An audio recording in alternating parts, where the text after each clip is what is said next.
So two friends, Nick and Jack, go to a site and they need to work on a spray paint booth and they need to rewire up some floodlights. So they arrive, they start working on separate ladders. These guys are both electricians, so they obviously start working separately to save some time. And Nick looks, he sees what he thought is a light, thinks nothing of it, continues to work till his wire runs up, goes down, calls his friend. His friend's not answering, goes up and finds his friend still standing on the ladder, finds him to be dead. So let's take a look at what exactly happened. The case of electrocution. So you would have the municipal live and neutral coming into your board. You would normally have a main double pole circuit breaker breaking it.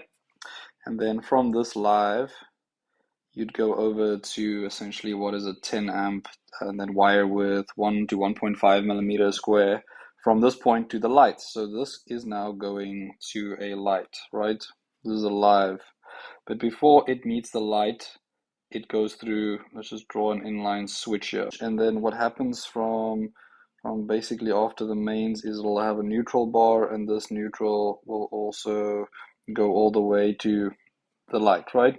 So what the two guys did was they switched off this live over here, and because the light went off, they thought it's all good and safe. But the problem is, these lives often get pulled through the same joint boxes through the lights to the switch.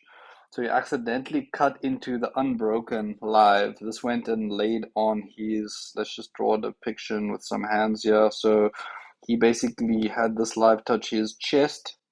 Let's draw the other stickman hand. This was touching a grounded rod. Because your heart is in the center of all that stuff, it basically stops your heart, right? The live was permanently on because they didn't isolate it by the board. His friend cut the wire, probably holding the pole, holding the steel pole. The wire came, laid on his chest, and basically electrocuted him. Because you go all stiff, you can't leave. You can't. Your grip gets so tight. You just can't leave. So it basically laid on him and electrocuted him. So this could have all been prevented through correct isolation and safety procedures, which again is why occupational health and safety is key to saving lives.